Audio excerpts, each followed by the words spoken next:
Breaking news in the Jeffrey Epstein controversy. A federal judge has just rejected the Trump administration's request to make grand jury documents in the case public. The judge had this to say in his ruling, quote, "The information contained in the Epstein grand jury transcripts pales in comparison to the Epstein investigation information and materials in the hand of the Department of Justice."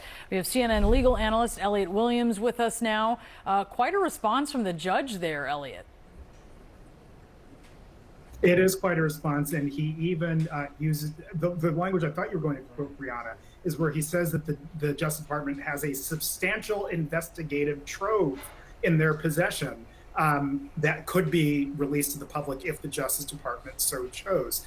There's nothing shocking about the judge denying a request to unseal grand jury materials because of how clear the law really is around the country about not making grand jury materials public. So this isn't a big shock here, certainly not the last we've heard of this. And it's another judge, right, doing this. So another federal judge has already denied a DOJ request to release Ghislaine Maxwell's grand jury transcripts. And they said that much of what the DOJ sought is already public. It was presented during her trial, so it's out there. DOJ knows what's in the transcripts. So when you're hearing what these two judges are saying here, Elliot, what should we actually be concluding about whether the DOJ is actually working in good faith to be transparent about what's in the docs? Yeah.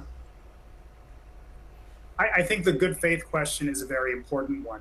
To be clear, it would have been incredibly unlikely for grand jury materials to ever have been released in this case. As I said a moment ago, the law is remarkably clear on this issue, and it's really only subject to very few exceptions when you would ever make grand jury materials public. So then the next question is, well, what could be made public? It's whatever is in the Justice Department's possession, and that's all of their investigative files that the judge today made a reference to. Now, it's a judgment call for the Justice Department to decide how much of its files it would wish to make public in this case, but it really comes to them. And to your question about good faith, it's really a question for where the Justice Department wishes to satisfy public clamoring for information on this, but also their desire to protect the things that are in their possession. And that's really a call only the Attorney General and the people around her can make.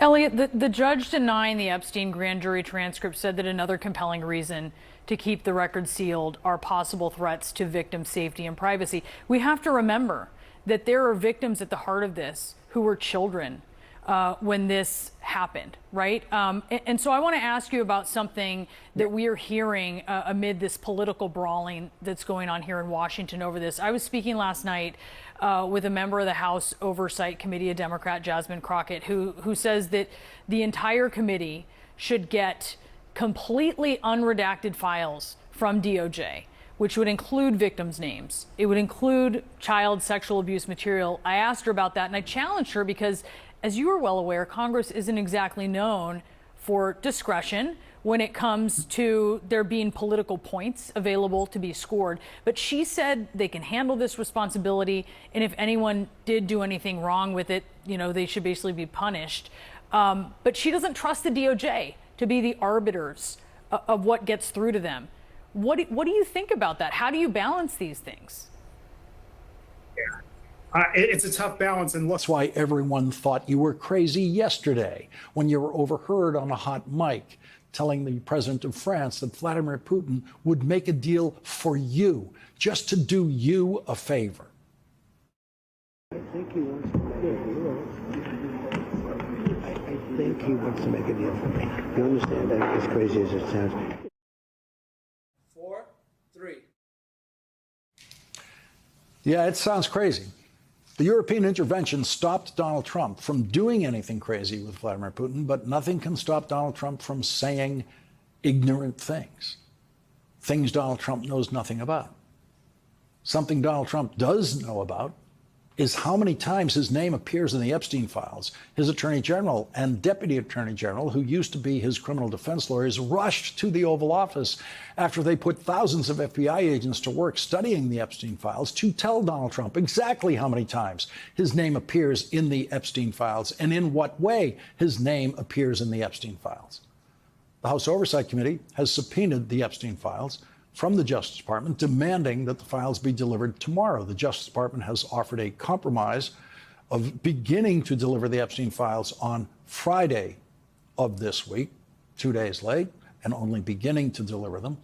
The top Democrat on the House Oversight Committee, who will join us in a moment, says that that is not good enough. And now a Senate committee is pressing its legal right to obtain the Epstein files by law. Federal law says that the two committees, the House Government Operations Committee and the Senate Governmental Affairs Committee, can request information from any executive agency, including the Justice Department, if any 5 members of that committee ask for the information. And today, 7 members of the Senate Governmental Affairs Committee, all Democrats, wrote to the Attorney General, Pam Bondi, directing her, quote, to produce to this committee the full and complete Epstein files as identified by the Department of Justice and the Federal Bureau of Investigation. Federal law says that the Attorney General is bound by law, by a federal law, which says that an executive agency, quote, shall submit any information requested of it relating to any matter within the jurisdiction of the committee. That applies to the Governmental Affairs Committees only. There is no way around that law as written, no legal way. But that does not mean that the Trump Attorney General will not defy that law, because she knows how many times and in what ways Donald Trump's name appears in the Epstein files. And Donald Trump knows, and they obviously don't want the wrong Attorney General in the room. Pam Bondi should be before this committee, and she should be testifying as to what she had on her desk that she claimed were the full Epstein files with lists, and why she wouldn't and still has not released the full unredacted files. Hi again, everyone. It's now 5 o'clock in the East. That was one of the 2 House Democrats in the room yesterday for former AG Bill Barr's deposition. Bill Barr was testifying before the House Oversight Committee as part of its probe into the Jeffrey Epstein files. The congressman there is calling out a missing voice that they say they need to hear from because there is a huge discrepancy between Trump's attorneys generals. Here's current AG Pam Bondi back in February. One of the things that you alluded to, and this is something Donald Trump has talked about, the DOJ may be releasing the list of Jeffrey Epstein's clients. Will that really happen? It's sitting on my desk right now to review. That's been a directive by President Trump. I'm reviewing that. It's not somewhere I don't know where, in a file cabinet, buried in the deep state bureaucracy. It is, quote, sitting on my desk right now, end quote.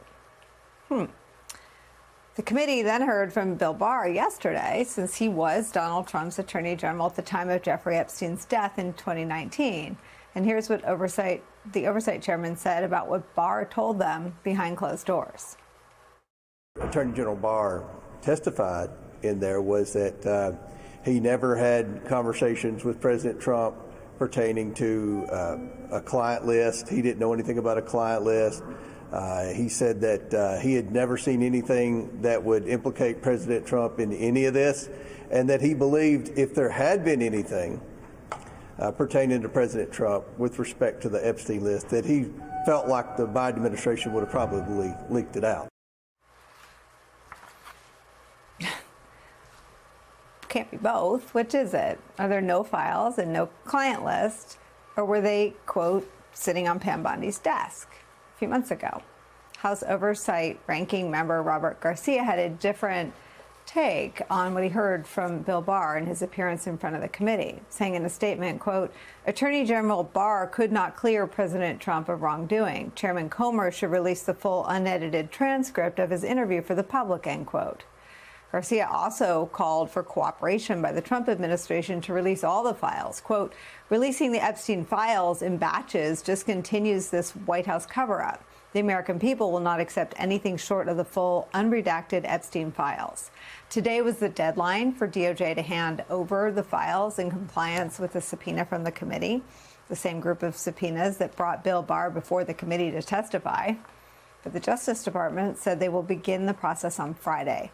Despite the fact that they are delayed, the Washington Post reports this, quote, the release of any records from the Epstein files would mark a significant breakthrough after weeks of turmoil among Republicans sparked by the Justice Department's abrupt conclusion in July that no further disclosures of Epstein material, quote, would be appropriate or warranted, end quote. Since then, President Donald Trump, Attorney General Pam Bondi, and Republicans in Congress have struggled to respond to backlash from their base, which has speculated for years that others in Epstein's circle of rich and powerful friends may have played some role in his crimes. That's where we start the hour with some of our favorite reporters and friends. Former top prosecutor at the Department of Justice, Andrew Weitzman, is here. Also joining us, Christy Greenberg. She's a former Criminal Division Deputy Chief at SDNY. She's the host of the YouTube show Courtside. An investigative reporter for the New York Times, Mike Schmidt, is here as well. Lucky for us, all of them are MSNBC contributors. Mike Schmidt, let me start with you. Bill Barr did more to cover up for Donald Trump's political ambitions inside the Department of Justice than just about anyone. His reputation has been very much shined up, if you will, by his use of the word BS to describe Trump's delusions about actually winning the 2020 election. But how would you assess his credibility as a witness to this Republican-led oversight committee? Do you think he, having covered him, do you think he walked in there and answered questions truthfully? My guess is that Bill Barr probably did go in and answer questions. So Trump's plans are failing, and you might think from the surface this helps Trump hide stuff, right? But it also prevents Trump from using this as a pressure valve, right? You know the concept in like science, you have like steam in a pressure valve, and if there's a system that has too much steam in it, too much pressure builds up, it could explode. So you turn the valve to let out pressure.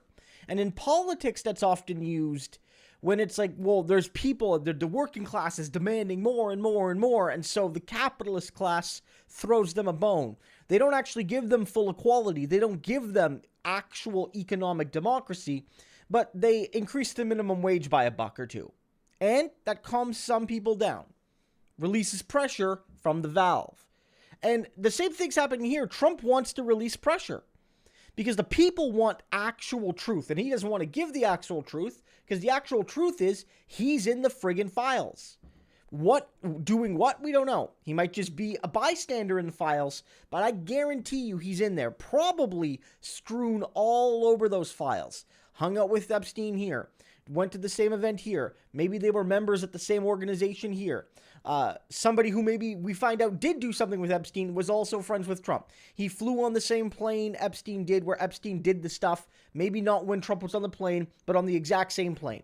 Trump was on the island when one of the events happened, one of the Epstein victims spoke out. Trump was on the island that particular day. What did he see? Did he say anything? On and on and on. Best case scenario is he's just on the files.